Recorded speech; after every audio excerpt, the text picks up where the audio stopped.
बाबर आजम को देख के हमेशा एक चीज मेरे जहन में आती और वो चीज है हाउ माइटी हैज फॉलन। एक टाइम में ये वो बैट्समैन थे जब इन्होंने अपना डेब्यू किया था तो बैक टू बैक सेंचुरीज इनके बल्ले से निकल रही थी। ये वो प्लेयर था जिसके लिए 50 करना मामूली सी बात थी। पाकिस्तान अपने होम मैचेस यूएई में खेल रहा था और यूएई की कंडीशन टफ होती है, वहाँ हर बैट्समैन के लिए स्कोर करना ईजी नहीं होता और ये बैट्समैन हर टीम के अगेंस्ट वहां पर स्कोर कर रहा था। सरफराज अहमद की कैप्टनसी में पाकिस्तान ने 11 लगातार टी20 की सीरीज जीती थी और हमेशा बैटिंग में एक नाम प्रोमिनेंट होता था और वो था बाबर आजम। जब भी कोई प्लेयर अपनी नेशनल क्रिकेट टीम में डेब्यू करता है तो हमेशा उसको खेलने के लिए काफी साल लेजेंड्स के हाथ में मिलते हैं। उसको अपने लेजेंड्स के साथ ड्रेसिंग रूम शेयर करने को मिलता है, एक्सपीरियंस लेने को मिलता है और बहुत सारी चीजें सीखने को मिलती है। इसकी सबसे बड़ी एग्जांपल फैब फोर है। अगर आप जो रूट की बात करते हैं तो वो काफी लंबा टाइम केविन पीटरसन और एलेस्टर कुक के साथ खेले हैं। स्टीव स्मिथ की बात करते हैं तो वो अपने अर्ली कैरियर के अंदर रिकी पोंटिंग, माइकल क्लार्क और इन जैसे काफी कमाल के बैट्समैनों के साथ खेलते रहे हैं, बहुत कुछ सीखे हैं और आज हमें वो चीज नजर आ रही है। और अगर आप विराट कोहली की बात करते हैं तो वो अपने कैरियर में वीरेंद्र सहवाग और सचिन तेंदुलकर के साथ खेले। ऑन द अदर हैंड जब आप बाबर आजम की बात करते हैं तो उनके साथ था ही कोई नहीं। जब उन्होंने अपना डेब्यू किया है कुछ साल वो मिसबाह उल हक और यूनुस खान के साथ खेले हैं, उसके बाद 5 से 7 साल उन्होंने इस टीम की बैटिंग को कैरी किया है। Babar Azam was the backbone of Pakistan cricket team. Pakistan कोई भी सीरीज जीतता था या कहीं पर भी जाके हम जीतते थे, टॉप स्कोरर में बाबर आजम लाजमी होते थे। सेंचुरीज बाबर आजम के लिए मामूली बात हो चुकी थी। 50 करना उनकी अचीवमेंट भी नहीं गिनी जाती थी और वो हर सीरीज में मैन ऑफ द सीरीज होते थे और वो हर सीरीज में पाकिस्तान के लिए top scorer of the series होते थे। मैटर नहीं करता कि आगे ओपोजिशन कौन सी है, वेन्यू कौन सा है या फिर आगे बॉलर कौन है। बाबर आजम हमेशा जानते थे कि मुझे रन्स कैसे करने। 2019 में पाकिस्तान के लिए वो वर्ल्ड कप में हाईएस्ट रन स्कोरर थे। 2021 टी20 वर्ल्ड कप के अंदर he was the highest run scorer for Pakistan cricket team और साथ ही साथ चैंपियन ट्रॉफी में भी उनके स्टैट्स काफी बेहतर रहे। एक प्लेयर जिसके लिए सेंचुरीज मारना एक मामूली सी बात हो गई थी, जब वो 70 या 80 रन करता था तो लोग उसको अचीवमेंट ही नहीं गिनते थे।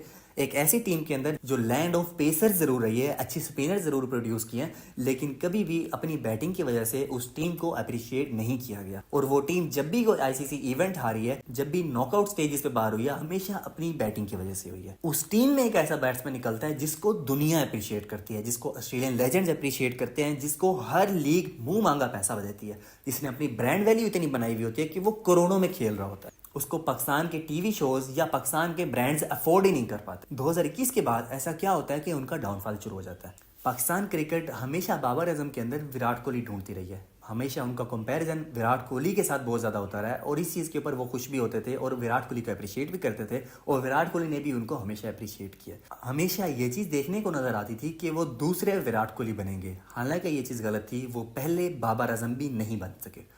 बाबर आजम के अंदर जितना पोटेंशियल था, जितने उनके अंदर रन्स भरे हुए थे, जो उनकी टेक्निक थी और जितने वो काबिल बैट्समैन थे, जो उन्होंने अब तक डिलीवर किया है, ये कुछ भी नहीं है उस चीज के सामने कि जो वो कुछ कर सकते थे और जितनी उनके अंदर कैपेबिलिटी थी। आज उनसे बायलेटरल सीरीज में परफॉर्म नहीं हो रहा, होम कंडीशंस में परफॉर्म नहीं हो रहा। ऐसे विकेट जहां पर बॉलर सेंचुरीज बना रहे हैं वहां पर भी उनसे सेंचुरीज नहीं बन रही। एक तरफ इंडिया ने विराट कोहली को कैप्टन बनाया और इधर से पाकिस्तान ने बाबर आजम को बना दिया। Babar Azam was always an extraordinary batsman, लेकिन वो कभी भी कैप्टन मटेरियल नहीं थे।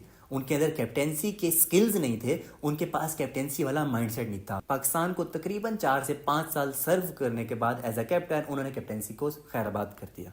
एक प्लेयर जो कैप्टेंसी मटेरियल नहीं है, जो हर कैप्टन के अंदर बहुत अच्छा परफॉर्म कर जाता है, हमने कैप्टेंसी देकर बाबर आजम को एक प्रेशर में डाल दिया कि उनके ऊपर अब बैटिंग का भी प्रेशर है कि उन्होंने लीडिंग फ्रॉम द फ्रंट करना है और उनको कैप्टेंसी भी अच्छी करनी पड़ती थी। हालांकि वो कैप्टन मटेरियल नहीं थे, ये बात हर क्रिकेटर कहता है। ऑन द अदर हैंड दूसरी चीज जो थी वो था टाइम के साथ साथ इवॉल्व करना। बाबर आजम अपनी टेक्निक को टाइम के साथ साथ इवॉल्व नहीं कर सके। जैसे आज हम देखते हैं कि left arm spinners Virat Kohli की कमजोरी रहे हैं, लेकिन विराट कोहली ने उनको डोमिनेट भी किया। कुछ सीरीज पहले जब outside the off stump Virat Kohli की वीकनेस होती थी, आज उन्होंने उस टेक्निक को इवॉल्व करके उस बॉल को अपना स्ट्रॉन्ग जोन बनाया। उसी बॉल को इस सीरीज में या इससे पिछली सीरीज में वो हमेशा डोमिनेट करते रहे और इस लास्ट ओडीआई सीरीज में उन्होंने तकरीबन 150 प्लस की एवरेज के साथ स्कोर किया। तो बाबर आजम अपनी टेक्निक को इवॉल्व नहीं कर सके टाइम के साथ साथ। हमें उनकी टेक्निक में पावर रेटिंग देखने को नजर नहीं आती। लेफ्ट आर्म स्पिन बॉलिंग उनकी हमेशा से वीकनेस बनती आई है और नई गेंद के साथ अब अंदर आता हुआ गेंद भी उनकी एक वीकनेस बनी हुई है। वो एक ऐसे बैट्समैन है जो बहुत लंबा अरसा पाकिस्तान के लिए परफॉर्म कर सकते थे, लेकिन आज उनके कैरियर के ऊपर सवालिया निशान बन चुका है।